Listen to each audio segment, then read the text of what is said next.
കൊല്ലം താമരക്കുളത്ത് കുടിവെള്ള വിതരണം മുടങ്ങിയിട്ട് മാസങ്ങളേറെയാകുന്നു. 8 മാസക്കാലമായി കുഴൽക്കിണർ തകരാറിലാണ്. പുതിയ കുഴൽക്കിണറിന്റെ നിർമ്മാണവും ഇഴഞ്ഞു നീങ്ങുന്നു. ഇതോടെ ജനങ്ങളുടെ പ്രതിഷേധവും ശക്തമാവുകയാണ്.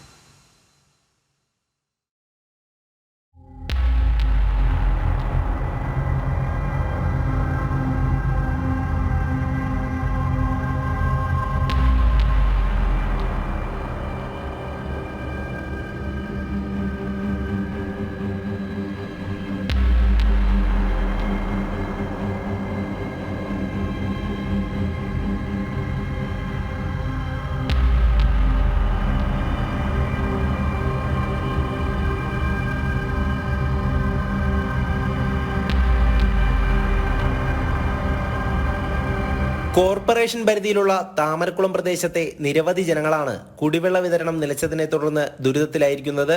താമരക്കുളത്തെ ബോഡ്കോ പമ്പൂസ് വഴി കുഴൽക്കിണറിലൂടെയുള്ള ജലമാണ് സാധാരണ നൽകി വന്നിരുന്നത്. എന്നാൽ 8 മാസങ്ങളായി ഈ കുഴൽക്കിണർ തകരാറിലാണ്. പുതിയ കുഴൽക്കിണറിന്റെ നിർമ്മാണം ഇഴഞ്ഞു നീങ്ങുന്നത് ജനങ്ങളെ വല്ലാതെ ബുദ്ധിമുട്ടിക്കുന്നു. നിലവിൽ വല്ലപ്പോഴും ആ വെള്ളം വരുമ്പോൾ ഞങ്ങൾ പിടിച്ചു വെക്കും. കുറച്ചൊക്കെ കിട്ടും. പിടിച്ചു വെച്ചാണ് ഇത് 2-3 ദിവസം ഞങ്ങൾ ഉപയോഗിക്കുന്നത് ഈ വെള്ളം. കാരണം എന്തെന്നുണ്ടെങ്കിൽ അവിടുത്തെ പമ്പ് ചീത്തയായിരുന്നു, കുഴൽക്കിണർ ഇടിഞ്ഞ് താണുപോയി, അതുകൊണ്ടാണ് വെള്ളം ഇല്ലാത്തതെന്നാണ് പറയുന്നത്. ഇവിടെ അടുത്തൊന്നും നമുക്ക് കിണർ പോലും ഇല്ലാത്ത സ്ഥലമാണ്. കിണർ ഉണ്ടെങ്കിലും അതിനകത്ത് ഒരുമാതിരി കറുത്ത വെള്ളമാണ്. അത് കാരണം ഉള്ളവരെല്ലാം മൂടിയേക്കുക. അപ്പോൾ നമ്മൾ കോർപ്പറേഷൻ വെള്ളത്തെ ആശ്രയിച്ചാണ് ഇരിക്കുന്നത്. ഈ ചൂടുകാലത്ത് ഇവിടെയുള്ള സാധാരണക്കാർ കുടിവെള്ളം പുറത്തുനിന്നും പണം കൊടുത്തു വാങ്ങി വയ്ക്കേണ്ട അവസ്ഥയാണ്. വെള്ളം പുറത്തുനിന്ന് ടാങ്കിൽ മേടിക്കും. അപ്പോൾ 500 രൂപ 600 രൂപ ഒക്കെ ആവും വെള്ളത്തിന്. അങ്ങനെയാണ് ഞങ്ങളിപ്പോൾ ചെയ്തുകൊണ്ടിരിക്കുന്നത്. നിലവിൽ കുടിവെള്ളത്തിന് പൈസ കൊടുത്ത് മേടിക്കേണ്ട അവസ്ഥയിലിരിക്കുകയാണ് ഞങ്ങൾ. ഒരു വിശേഷം വന്നാലും എന്തെങ്കിലും ഒരു കാര്യം എന്നാൽ ഇപ്പോൾ അവിടെ തൊട്ടടുത്തൊരു മരണം നടന്നു, അവിടെയും വെള്ളം വാങ്ങിക്കുകയാണ് ചെയ്തത്. അപ്പം എന്ത് ചെയ്യാൻ, ഇങ്ങനെ വെള്ളമില്ലാതെ ഞങ്ങൾ ആകെപ്പാടെ കിടന്ന് ബുദ്ധിമുട്ടുക. ചൂട് കാലം വെള്ളം കുടിക്കാൻ വെള്ളമില്ല. ഞങ്ങൾ കാശ് കൊടുത്താണ് വെള്ളം മേടിക്കുന്നത്. കുപ്പി കണക്കിന് ഇപ്പോൾ 2 കുപ്പി 3 കുപ്പി വെള്ളം കുടിക്കാൻ തന്നെ മേടിക്കാൻ അത് തന്നെ തികയുന്നില്ല. പാവത്തങ്ങൾ എന്തോ ചെയ്യും, വലിയ കാശുള്ളവർ വാങ്ങിക്കും, ടാങ്ക് കണക്കിന് വെള്ളം മേടിക്കും. അപ്പം നമ്മൾ പാവത്തങ്ങൾ എന്ത് ചെയ്യാനൊക്കെ പൈസയ്ക്കാണ് വെള്ളം മേടിച്ച് ഞങ്ങൾ കുടിക്കുന്നത് ബോട്ടിൽ.